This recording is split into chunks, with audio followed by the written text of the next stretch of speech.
மக்களை காப்போம் தமிழகத்தை மீட்போம் சுற்றுப்பயணத்தை மேற்கொண்டுள்ள அதிமுக பொதுச் செயலாளர் எடப்பாடி பழனிசாமி திண்டுக்கல் மாவட்டம் ஒட்டன்சத்திரத்தில் உரையாற்றிய காட்சிகளை பார்க்கலாம்.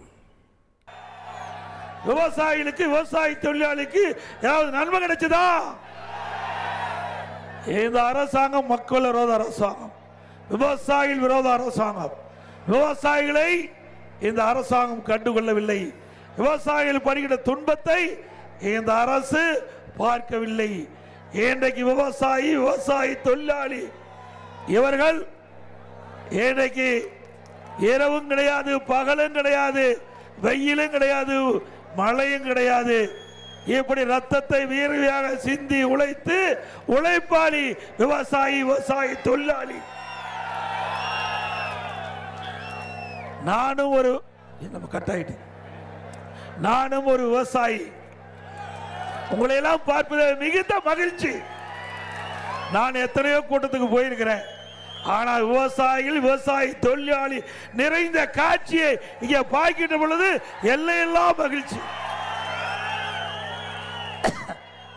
விவசாய தொழிலாளி தான் இந்த நாட்டு மக்களுக்கு உணவளிக்கின்றவர்கள். எது இருந்தாலும் இல்லாவிட்டாலும் மக்கள் வாழலாம். உணவு இல்லாத வாழ முடியாது. வாழ முடியுமா?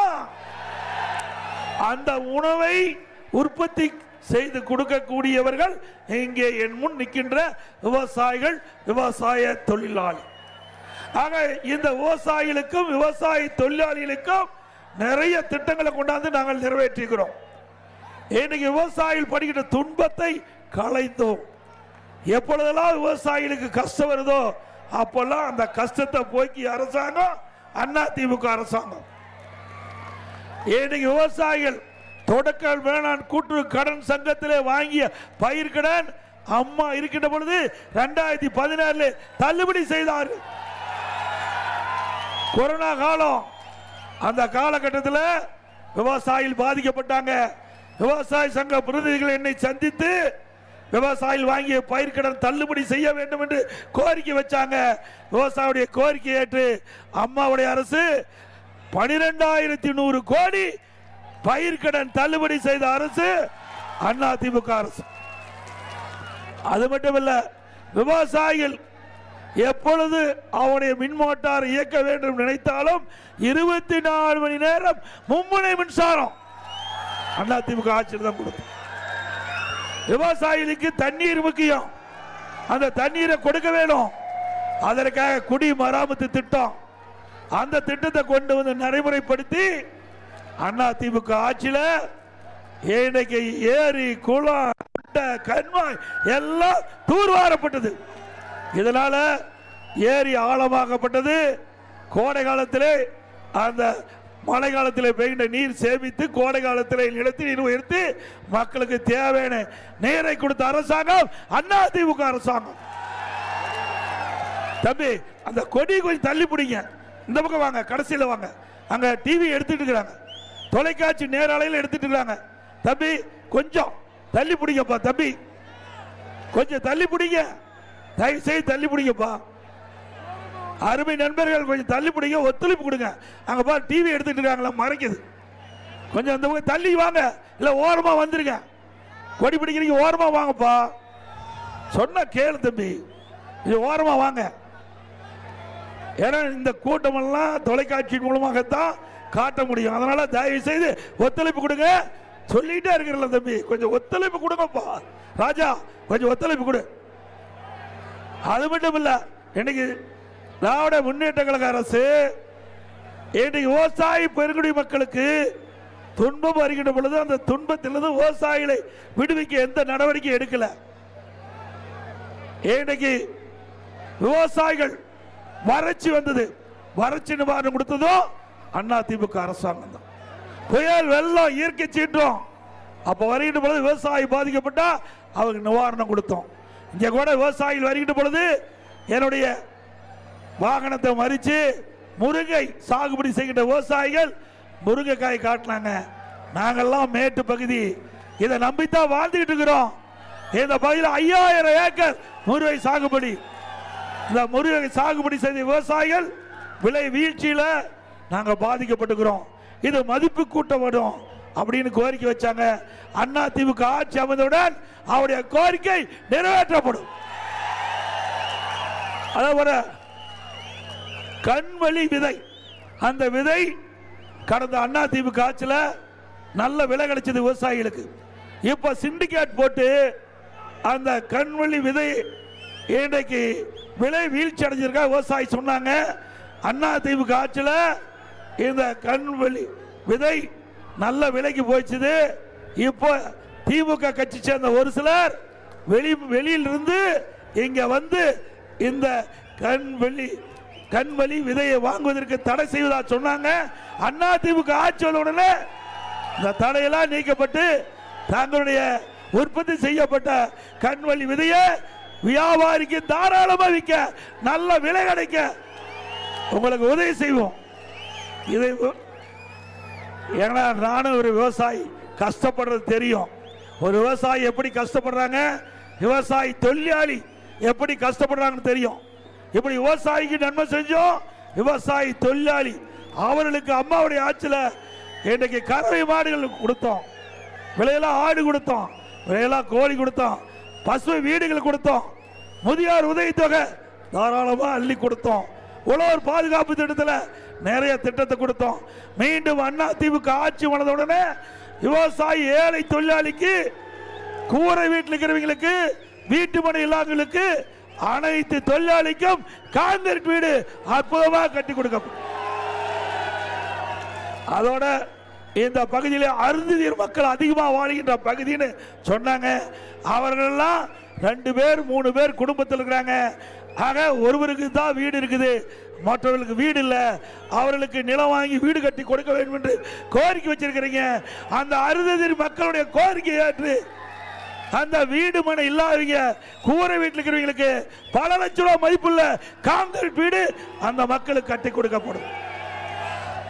அதோட நம்முடைய தமிழகத்தில் இன்னைக்கு சட்ட ஒழுங்கு அடியோடு சீர்கெட்டு போச்சு.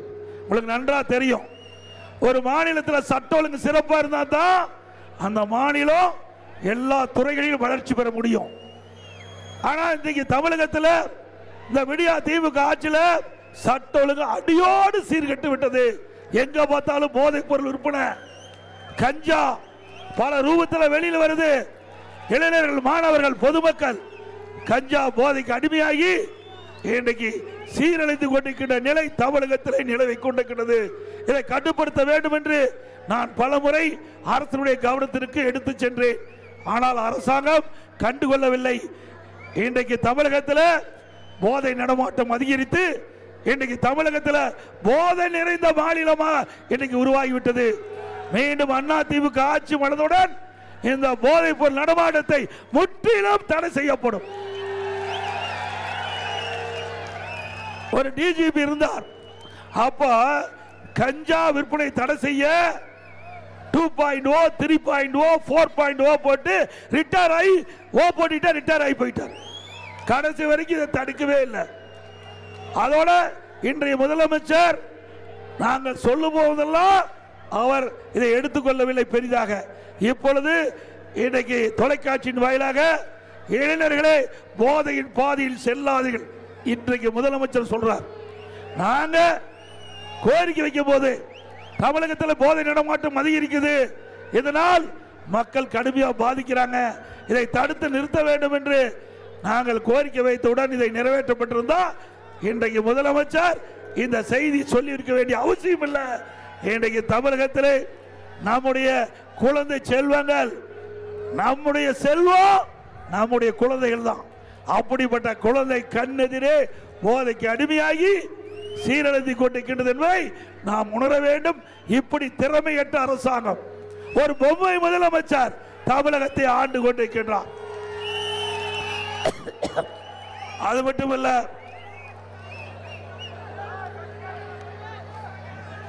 அண்ணா திமுக ஆட்சி இருக்கின்ற பொழுது பொங்கல் தொகுப்பு கொடுத்தோம். முதல் நம்முடைய அனைத்து ரேஷன் குடும்ப அட்டைக்கும் பொங்கல் தொகுப்பு கொடுத்தோம். எல்லாம் முறையா போய் சேர்ந்தது. அம்மா இருக்கும் போதே துவக்கி வச்சாங்க. நான் முதலமைச்சர் இருந்த பொழுது உங்களுடைய கோரிக்கை ஏற்று பொங்கல் பரிசாக அனைத்து குடும்பத்துக்கு 2500 ரூபாய் கொடுத்தாங்க. திமுக ஆட்சிக்கு வந்த பிறகு பொங்கல் தொகுப்பு கொடுப்பதா அறிவிச்சு அதுல கிட்டத்தட்ட 21 பொருள் கொடுத்தாங்க.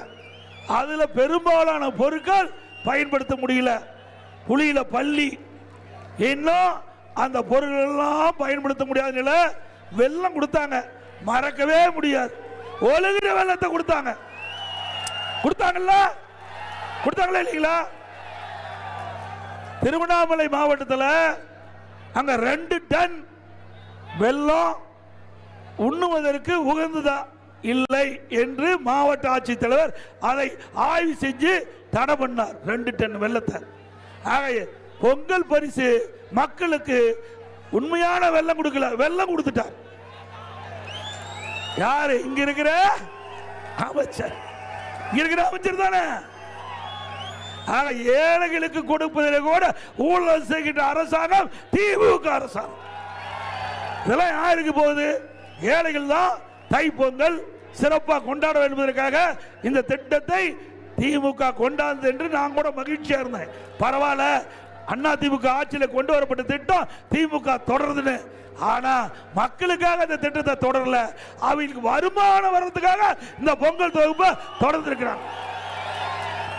இப்படிப்பட்டவர்கள் மீண்டும் வர வேண்டுமா?